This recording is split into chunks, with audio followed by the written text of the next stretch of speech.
Verse 4. By believing, Abel offered unto God a more excellent sacrifice than what? Cain, by which he, Abel, obtained witness that he was righteous, God testifying of his gifts, and by it, Abel, by his believing, Abel being what? Dead, yet what? Speaketh through some little gal with a little light on? No, not in a seance.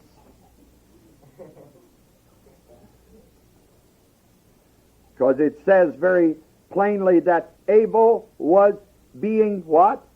Dead. That's the opposite of what they teach. The spiritualists teach that they're not dead, they're up there.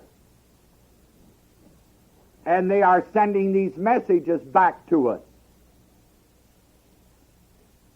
Abel is dead, yet he what?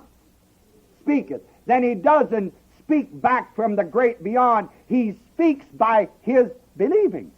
That which he believed and produced while he was here is what speaks to us regarding one subject. What? You know, in 1 John chapter 3, verse 12, you all got it? You'll need it. Because, boy, this will answer a lot of questions in your mind and help you to put the whole word together. Not as Cain, who was of that what? Wicked one. He was of the wicked one. If you're of someone, you've got what in you? Who was he born of? That's what it says, that's what it means. And slew his what? That's why he slew him.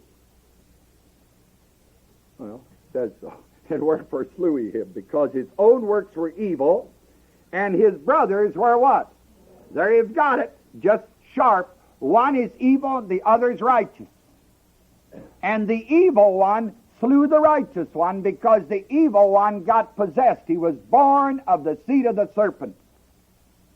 Back to Hebrews.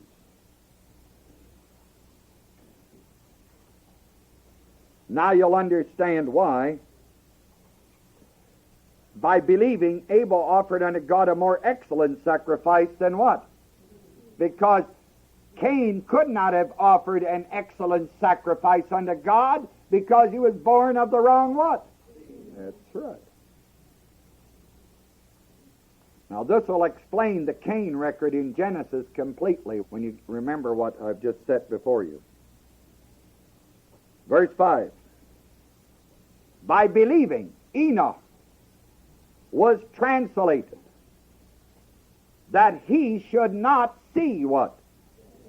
And was not found because God had translated him. But before his translation, he had this testimony that he, Enoch, pleased whom? And the only way you can please God is to walk before him by believing. Oh, it says so in verse 6. Without believing, it's impossible to what? That's right. For he that cometh to God must believe that he what? And that God, he, is a rewarder of them that diligently seek him, who stay put on the word. Now this verse 5 has really been a thorn in the flesh to people. And the teaching is that Enoch was translated, that God took him to heaven, that he never saw death, that he never died. God just picked him up, translated him from here up to there. That's not true. To be translated simply and basically means transported. The word translated is used whenever a bishop in the church is given an appointment. It says that the Bishop of Antioch was translated to New York. That simply means that his bishopric has been transported from the see at Antioch to the New York territory. They use it in every consecration of a bishop to this day. Same word. I should have known this from the verse, but I was stupid like everybody else, because I was taught that Enoch never saw death. God took him up there, and he's flitting around up there with God, enjoying it, while us poor suckers are down here working our fannies off, you know. So I had this opinion, but I should have known it from the verse, because Enoch was translated that he should, and was not found. Was not found. Well, somebody went looking for him. And I doubt very much if they went looking this way. Right? If you were going to go looking for me today, what direction would you go? Not this way. You'd go this way, right? Well, after Enoch apparently went that way, according to their teaching, a whole bunch of people looked for him this way for 3 days or something, the word says. Now, you don't mean to tell me they're that stupid. Huh? If you people here all saw me go up this way till I completely disappeared, I doubt if you'd go this way looking for me. You might go over here to Armstrong in Wapakoneta and say, hey, can we borrow that thing that you used to the moon? We go look for Wierwille.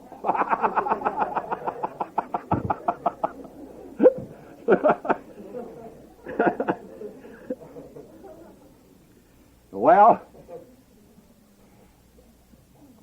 class, let me ask you something. This just turns me on. It's simple. Well, hey, death is of whom? The devil. Right. And old Enoch so pleased God, he had so walked before him, God said, I'll never let him see anybody die. And Enoch, if you'll check the record in the Word, never S-A-W'd. He never saw with his eyeballs. He never had seen. He never saw anybody die. That's what it says. That he should not see what? And we have confused it to thinking that he should not die. It simply means what it says, and it says what it means. He had never seen what? How many of you in here have never seen anyone die? Hold up your hands. Boy, a lot of you. Well, you're lots of young people. You've got a day coming, maybe. But maybe you'll please God so you'll never see die. I don't know. But this is why God translated him. God took him from here over to another place over here. And over here, Enoch died. But he had never personally seen anybody else what? That's what the Word says. And by the way, Enoch, Moses, the other fellow I can't think of, those three that talked about in the Bible, they're all generally buried in the same place, awaiting the Lord's resurrection. You know why? Do you know why I know Enoch died? Well, I know it from the Old Testament, but I also know it from verse 13 of Hebrews 11. These all what? If they all died, then they all what? Now, if they all died with the exception of Enoch, then it'd have say so. These all died except who? Enoch. Doesn't say that. It said these all what? And Enoch was one of them, so what happened to Enoch? Now we're ready for verse 7. By believing, Noah, being warned of God of things not seen as yet, moved with fear, reverence, respect, prepared an ark to the saving of his house, by which he by which, believing, he, Noah, condemned the world, and Noah became the heir of righteousness, which is by believing, because he was the only one left. Top man.